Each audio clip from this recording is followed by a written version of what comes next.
할렐루야. 주님께서 여러분과 함께 또한 사제의 영과 함께 루카가 전한 거룩한 복음입니다. 주님 영광 받으소서. 그 무렵 마리아는 길을 떠나 서둘러 유다 산악 지방에 있는 한 고을로 갔다. 그리고 지카르야의 집에 들어가 엘리사벳에게 인사하였다. 엘리사벳이 마리아의 인사말을 들을 때 그의 태안에서 아기가 뛰놀았다. 엘리사벳은 성령으로 가득 차 큰 소리로 외쳤다. 당신은 여인들 가운데에서 가장 복되시며 당신 태중의 아기도 복되십니다. 내 주님의 어머니께서 저에게 오시다니 어찌 된 일입니까? 보십시오. 당신의 인사말 소리가 제 귀에 들리자 저의 태안에서 아기가 즐거워 뛰놀았습니다. 행복하십니다. 주님께서 하신 말씀이 이루어지리라고 믿으신 분. 그러자 마리아가 말하였다. 내 영혼이 주님을 찬송하고 내 마음이 나의 구원자 하느님 안에서 기뻐 뜁니다. 주님의 말씀입니다. 그리스도님 참여합니다.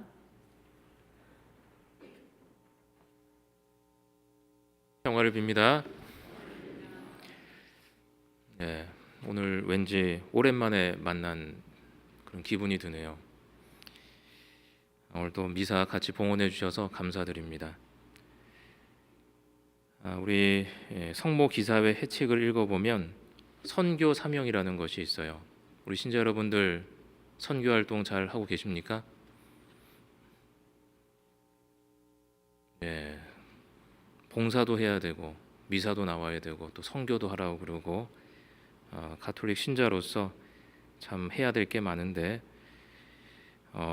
이 성모 기사회 회원도 이 선교 사명이 중요한 임무라고 합니다.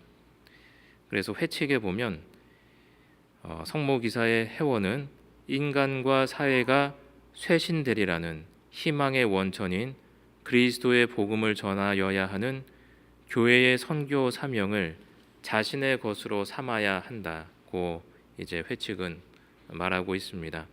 그리고 인간과 사회가 쇄신되리라는 희망의 원천인 그리스도의 복음을 전하여야 하는 이 부분은 평신도 그리스도인 29항에 나와 있는 내용입니다.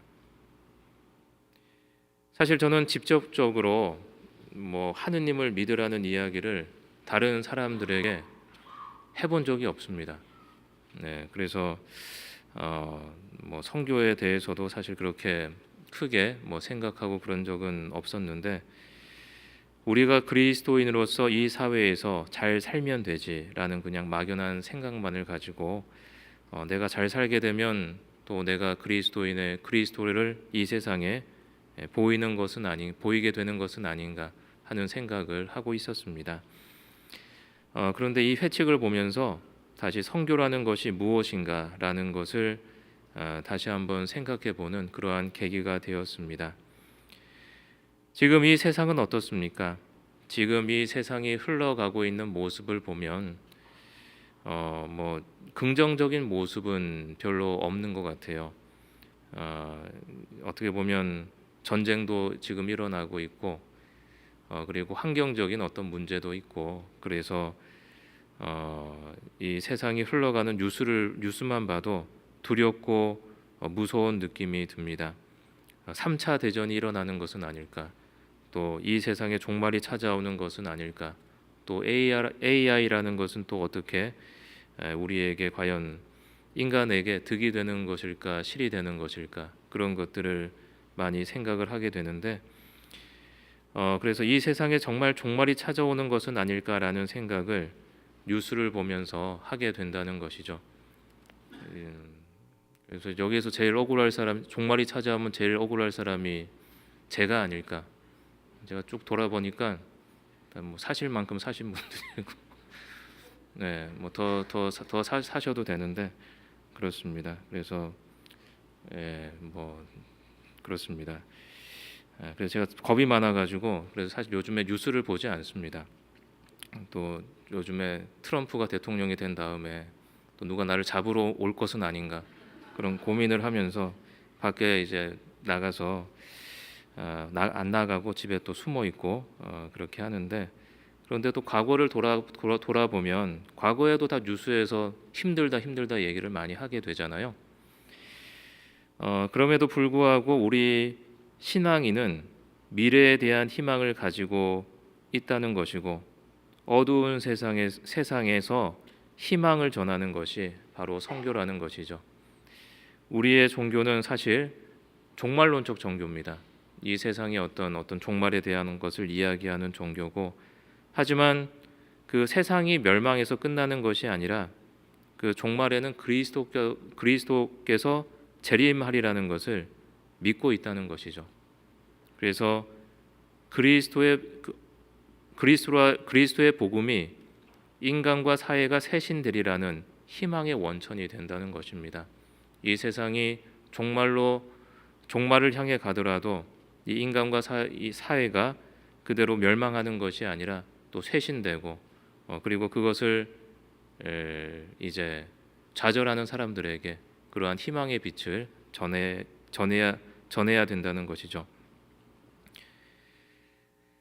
그래서 우리의 종교는 종말론적 종교이지만 그리스도 재림하리라는 것을 믿고 있고, 희망의 끈을 놓지 않는 것이 우리 신앙의 본질이라고 할 수 있습니다. 그리고 이 희망을 가진 자만이 의인이 될 수 있다는 것이죠. 며칠 전에 또 제가 잘 보는 그 조선일보를 보니까, 며칠 전에 마다가스카르에서 선교하던 개신교 선교사 두 분이 강도들의 총에 맞아서 돌아가셨다는 뉴스를 보신지 모르겠어요. 이 두 분은 사위하고 이제 장인 관계인데, 두 분이 다 총에 맞아서 돌아가셨다고 하는데, 이 두 분이 마다가스카르에서 하신 일이 침술 봉사하시고 또 농업으로서 선교를 하셨다고 하는데, 강도들이 이 두 사람에게 총을 쏘고 가져간 돈은 한국 돈으로 한 90만 원 정도 가져갔다고 이야기를 하게 합니다. 이러한 뉴스를 보게 될 때 우리는 무슨 마음이 듭니까?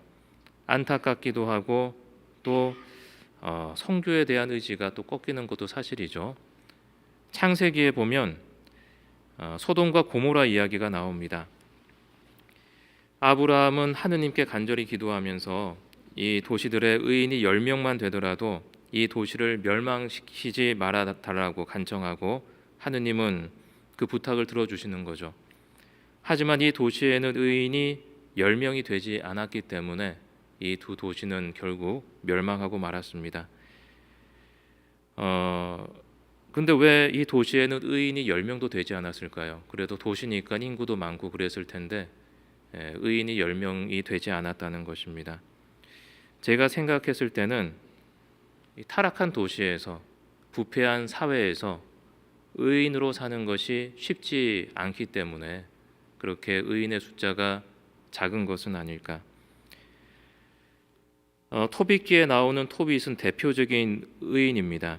그는 의인으로 많은 자선을 베풀고 또 연고 없이 죽은 사람들을 장사 지내주고, 또 나라에 반항하다가 죽은 반역 죄인들도 이제 임금이 시체를 거두지 말라고 그랬는데 시체를 거두다가 장사 지내줬기 때문에 도망도 다니고 이렇게 한 인물입니다. 그런데 이웃들은 그를 보면서 이렇게 이야기를 하는 것이죠. 그 사람에 대해서 칭찬하는 것이 아니라, 의인이라고 칭송하는 것이 아니라, 저 사람이 이제는 두렵지가 않은 모양이지. 전에도 저런 일 때문에 사형감으로 수배되어 달아난 적이 있는데 또 저렇게 죽은 이들을 묻는구먼 이라고 이야기를 한다는 것이죠. 사회가 이제 부패하고 그렇게 되면 사람들은 정의를 생각하지 않는다는 것이죠. 오히려 선한 일을 하는 사람들을 흉보고 욕을 하게 됩니다. 그리고 그는 이렇게 의인으로 일하지만 보답도 받지 못합니다. 그는 눈이 멀게 되고 그리고 가난에 시달리게 되는 것이죠. 그런데도 불구하고 그는 이제 또 계속 옳은 일을 하려고 하고, 그의 아내는 그에게 이렇게 말을 합니다. 당신의 그 자손들로 얻은 게 뭐죠? 당신의 그 선행들로 얻은 게 뭐죠? 그것으로 당신이 무엇을 얻었는지 다들 알고 있어요라고 어떻게 보면 좀 그 남편을 칭찬하는 것이 아니라 오히려 그 남편이 선한 일 때문에 얻은 불행들로 인해서 불평을 하고 불만을 토로하게 된다는 것이죠. 그래서 의인이 되는 것은 힘들다는 거죠. 우리 신자 여러분들도 남편이나 아내가 선한 일을 하고 뭐 이렇게 하면 좋습니까? 싫습니까? 적당히 하면 좋은데 그 선을 넘어서면 또 뭐 그렇게 재산을 막 탕진해 가면서 선한 일을 하고 자비를 베풀고 그렇게 하게 되면 좋은 소리 안 하게 되죠. 자식들도 좋은 소리 안 하고 그렇습니다. 그래서 의인이 되는 것은 힘들고 특히 사회 자체가 소돔과 고모라 같은 상황이라면 의인으로 사는 것이 칭찬이 아니라 조롱거리가 된다는 것이죠. 요즘도 의인이란 말이 뭐랑 같이 쓰입니까? 막 착하고 그런 사람 보면 뭐라 그래요? 야, 내가 호구 하나 잡았다.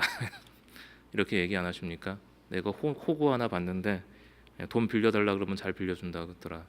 앞에서 어려운 얘기하면 잘 이렇게 도와준다 그러더라. 그러면 그 사람 이용하기가 바쁘고 그렇죠. 그래서 이제 힘들다는 것이죠. 의인으로 살아가는 것이 힘들다는 겁니다. 하지만 의인이 배출되지 않고 조롱거리가 되는 사회는 어떻게 됩니까? 소돔과 고모라가 되는 거죠. 소돔과 고모라처럼 멸망에 들어선다는 것입니다. 의인이 없는 사회는 얼마나 암울하고 불행한 사회입니까? 그 옛날 이스라엘은 로마의 지배 아래서 얼마나 또 암울하고 어두운 사회였겠습니까? 유대인들은 이러한 사회를 어떻게든 극복해 보려고 했습니다. 하지만 그들은 말로서는 하느님의 힘으로써 뭔가를 해보겠다고 하지만 하느님의 빛보다는 그들을 지배한 로마인들의 방식을 더 선호했던 것 같습니다. 이러한 세상에서 성모님은 그리스도를 낳으시고 그를 우리에게 보여주셨습니다. 그리스도는 이 세상을 멸망에서 구해낼 희망이라는 것이죠. 이 세상이 멸망하더라도 이 세상에 종말이 오더라도 그리스도께서 재림을 하신다는 것입니다. 그래서 우리는 성교의 모범을 성모 마리아에게서 보게 되는 것이죠. 희망의 원천이신 그리스도를 우리에게 보여주시고 예수님을 낳고 기르고 키우는 모든 일들이 그리고 의인들이 죽지 않도록 그들을 보살피고 응원하고 또 의인들이 외롭도록 혼자 두지 않고 그리스도의 희망을 전하는 것이 바로 우리가 행하여야 할 성교라는 것이죠. 그것은 큰 움직임은 아니지만 이 세상을 변화시킬 수 있는 하나의 힘입니다. 작은 아이의 빵 한 조각이 5천 명을 먹이는 기적을 이루어내고 오늘 복음에 나오듯이 엘리사벳의 따뜻한 인사가 성모님에게 큰 용기를 주게 된다는 것이죠. 우리의 작은 행동 하나가 이 세상을 밝히는 그러한 힘이 될 때 그것이 바로 성교라는 것입니다. 그리스도인들은 누구나 성모님의 모범을 따라서 이 세상에서 성교의 사명을 지니고 있습니다. 그것은 그리스도라는 희망의 빛이 꺼지지 않도록 그 빛을 지키고 그것을 사람들에게 전해주는 것입니다.